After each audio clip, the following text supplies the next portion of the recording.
Friends, आज मैं आपको पाठ 18 पढ़ाऊंगी। करुणामूर्ति मदर टेरेसा। यूरोप में अल्बानिया, पहले उसका नाम यूरोप में एक शहर है अल्बानिया जिसको यूगोस्लाविया अब कहा जाता है, में साधारण व्यवसायी के घर 26 अगस्त सन 1910 को जब एक कन्या ने जन्म लिया तो किसी ने सोचा भी ना होगा कि एक दिन इस बालिका की गणना धरती से दूर करने का प्रयास करने वाले महामानवों में होगी। वो करोड़ों बेसहारा, अपंग, बीमार, मरणासन, परित्यक्त दीन दुखियों की माँ बनकर उन्हें अपने वात्सल्य का आकर्पण दान करेगी। और इससे भी बड़ी बात कि वो 7 समुद्र पार भारत में आकर अपना महान कार्य प्रारंभ करेगी। पर हुआ ऐसा ही। मात्र 18 वर्ष की आयु में भारत में मिशनरी काम कर रही लोरेटो बहनों के बुलावे पर 1929 ईस्वी में एग्नेस नाम की वो कन्या भारत आ गई और सिस्टर टेरेसा कहलाई। कलकत्ता, अब कोलकाता के नाम से जाना जाता है, में संभ्रांत लड़कियों के एक विद्यालय में वो शिक्षिका बन तो गई, पर उनका मन विपन्नों और साधनहीनों के लिए बेचैन हो उठता था। कक्षा में पढ़ाते हुए भी वह खिड़की के बाहर दीन दुखियों का कष्टपूर्ण जीवन देखकर द्रवित हो उठती। सो नित्य विद्यालय में अवकाश होते ही बाहर मोती झील की झुग्गी बस्ती में बच्चों को पढ़ाने और रोगियों की तीमारदारी का काम करने लगी। जैसे ही प्रत्येक महान कार्य के साथ होता है, मदर टेरेसा के काम का भी प्रारंभ में विरोध हुआ। एक बार वो अंतिम सांसें ले रही ऐसी रोगिणी को अस्पताल ले गईं जिनका शरीर तक चूहों और चींटों ने कुतर खाया था। डॉक्टरों ने उसका इलाज करने से मना कर दिया। जब टेरेसा ने बहुत आग्रह किया और दृढ़तापूर्वक कहा कि वो वहाँ से हटेंगी नहीं, तो अस्पताल वालों ने रोगिणी को फर्श पर लिटाने के लिए एक चटाई दे दी। 3 घंटे बाद ही वह मर गई। इसके बाद मदर ने प्रण कर लिया कि अब ऐसे मरणासन अनाथों के लिए कहीं घर की व्यवस्था करनी होगी। कलकत्ता नगर पालिका के सहयोग से उन्हें काली घाट में 2 जीर्ण धर्मशालाएं मिल गईं और इस प्रकार निर्मल हृदय निवासों की नींव पड़ी। नीली किनारी के सफ़ेद साड़ी पहने परंपरावादी भारतीय महिला के समान सिर ढापे कलकत्ता की गलियों में बिना धन, बिना संगी साथियों और सहायकों के घूम रही छोटे कद की यूरोपियन महिला को घूमते देखना एक अपूर्व और अविश्वसनीय दृश्य होता होगा। परंतु शीघ्र ही कलकत्ता के लोग समझ गए कि ये महिला संपूर्ण त्याग, लगन और निस्वार्थ भावना से दीन दुखियों की सेवा करती है। धीरे धीरे उन्हें संयोग प्राप्त होने लगा। एक दिन किसी ने श्यामपट्ट दान में दे दिया तो दूसरे दिन खड़िया मिट्टी दे दी। फिर लोरेटो की कुछ शिक्षिकाएं भी साथ आ गईं। फिर तो विद्यालय, औषधालय, चिकित्सालय, निर्मल हृदय आवास आदि बनते गए। पर यह तो महान सेवाव्रत का प्रारंभ था। मदर का सेवा आंदोलन ऐसे ही विस्तार पाता गया जैसे छोटे छोटे नगण्य स्रोत मिलकर महानदी का रूप ले लेते हैं। उनका रूपा छोटा सा पौधा विशाल वट वृक्ष बनकर आज विश्व भर में रुग्ण, विकलांग, विक्षिप्त, अनाथ और परित्यक्त बच्चों को छाया दे रहा है। इस वट वृक्ष की जड़ें विश्व के 123 देशों में विद्यालयों, अनाथालयों, पुनः स्थापना केंद्रों, शिशु भवनों और चिकित्सालयों के रूप में फैली हैं, जिनमें लगभग 4000 सेविकाएं रात दिन सेवा कार्य में जुटी हैं। विकासशील गरीब देशों में ही नहीं, संपन्न और विकसित देशों में भी मदर टेरेसा की करुणा का कृपा प्रसाद लोगों को मिलता है। लंदन में वाटरलू पुल के नीचे गत्तों पर सोने वाले गरीब हों या पोप की पवित्र नगरी वेटिकन सिटी के निर्धन, मदर टेरेसा ने उन्हें भी दिन में एक बार गर्मा गर्म भोजन देने की व्यवस्था की है।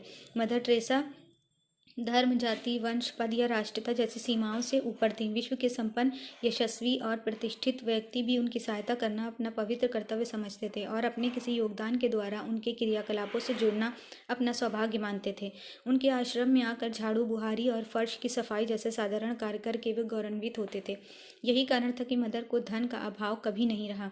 उनके विचारों और प्रकल्पों को सार्वभौमिक स्वीकृति इसलिए भी प्राप्त हुई कि किसी भी राष्ट्र के अति सामान्य जन से लेकर अति विशिष्ट जनों तक सभी प्रकार के लोग इस आंदोलन से जुड़े और इस प्रकार एक व्यापक मानव श्रृंखला का निर्माण हो सका। टेरेसा में मानवीय करुणा और सहृदयता के गुण जन्मजात थे। कलकत्ता आकर निर्धन, अभागे और परित्यक्त बच्चों, बूढ़ों, अपंगों की सेवा का व्रत जब उसने लिया तब वो मात्र 18 वर्ष की नवयुवती थी। तब से लगभग 70 वर्ष तक वे निरंतर सक्रिय रूप से इस व्रत को निभाती रहीं। गंदी गलियों और फुटपाथों पर पड़े अनाथ बच्चों को उन्होंने माँ का आंचल दिया। कभी कभी तो उन्होंने कूड़ेदान में पड़े नवजात शिशुओं को भी उठाया। उन्होंने दीन दुखियों के दरवाजे पर दस्तक दी, पीड़ितों का आलिंगन किया, तपती धरती पर नंगे बदन, नंगे पांव घूमते बच्चों को स्नेह का स्पर्श दिया, रिश्ते घावों को सहलाकर उनकी चिकित्सा की और जीवन के निराश हताश लोगों को पुनः जीने का संबल दिया। उन्होंने निर्धन बस्तियों को चिकित्सा सुविधा प्रदान की, निर्धन बच्चों को विद्यालय की राह दिखाई। वे सनातन अंधकार के प्रकाश की ओर बढ़ चले। और तो और मृत्यु की ओर बढ़ रहे रोगियों को भी इस बात की चिंता किए बिना कि वो 2 घंटे जीवित रहेंगे या 2 दिन, उन्होंने उन्हें आश्रय प्रदान किया कि वे शांतिपूर्ण अंतिम सांस ले सके। मदर टेरेसा ने 1948 ईस्वी में भारतीय नागरिकता ग्रहण कर ली थी। उनकी सेवा भावना से मिशनरीज ऑफ चैरिटी संस्था का जन्म 1950 ईस्वी में हुआ, जिसे अंतर्राष्ट्रीय ईसाई समुदाय ने 1965 ईस्वी में मान्यता प्राप्त हुई, पर स्थापना 1952 ईस्वी में हुई। और उसके बाद आसनसोल में एक कुष्ठाश्रम और अस्पताल खोला गया। मदर टेरेसा जैसे व्यक्तित्व सदियों के अंतराल में जन्म लेता है। इतनी महान महिला का व्यक्तित्व देखने में एकदम सामान्य था। वे सदा एक सस्ती सी सफ़ेद सूती साड़ी पहनती थी। गौर से देखने पर साड़ी पर रफ़ू के पारिवारिक पृष्ठभूमि ही होती। टेरेसा अधिक पढ़ी लिखी भी नहीं थी, इसलिए विद्वता या दार्शनिकता का प्रभामंडल भी उनका नहीं था। छोटा कद, दुर्बल देह, झुके कंधे, दोहरी कमर, अभिवादन के लिए उठे टेढ़े से हाथ, कमज़ोर लड़खड़ाती सी टांगें, सब कुछ एकदम निर्विशेष। हाँ, उनकी आंखों में दिव्य प्रेम की विशेष चमक थी। उनमें करुणा का सागर भरा रहता। वे जिससे भी बातें करती तो लगता जैसे उसे भगवान यीशु मानकर बातें कर रही हैं। संभवतः मदर की इसी विशेषता के कारण भारत में उनका काम सुगम हुआ। हमारा भारत संत महात्माओं का देश रहा है और उनका आदर हमारा स्वभाव रहा है। यही कारण है कि भारत मात्र एक देश नहीं, एक संस्कृति भी है। ऐसी संस्कृति जो भौगोलिक और राजनीतिक सीमाओं से बंधी नहीं है। मानव प्रेम की एक अटूट परंपरा इस देश में रही है और विवेकानंद, गांधी या टेरेसा उसी परंपरा की देन है, जिन्होंने संपूर्ण मानव जाति को अपने चिंतन और कार्यों से प्रभावित किया। यह सच है कि मदर ने भारतीय निर्धनों के लिए बहुत कुछ किया है। वे आजीवन उनके कल्याण के लिए समर्पित रहीं। ये भी सच है कि भारत ने भी मदर के कार्य को समय रहते पहचाना और उसे मान्यता दी। वस्तुतः सर्वप्रथम भारतीयों ने ही उनके कार्यों का स्वागत किया।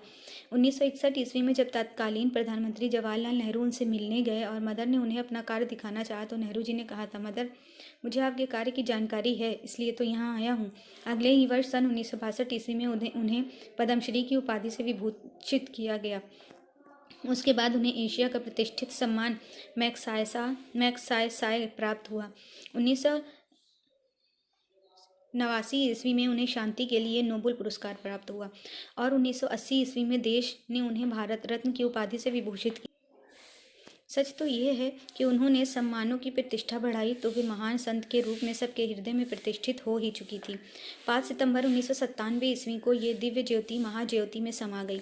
पर करोड़ों मनुष्यों के जीवन को जो प्रकाश उसने प्रदान किया, उसे समूची मानवता कभी भुला नहीं पाएगी। श्रद्धांजलि अर्पित करते हुए भारत के राष्ट्रपति के.आर. नारायण ने उन्हें दया की देवी की संज्ञा दी और कहा, मदर टेरेसा ने पूरे विश्व में प्रेम और सद्भाव फैलाया तथा वे बीमार, जरूरतमंदों और गरीब से गरीब लोगों की मददगार बनी। वे विशेष रूप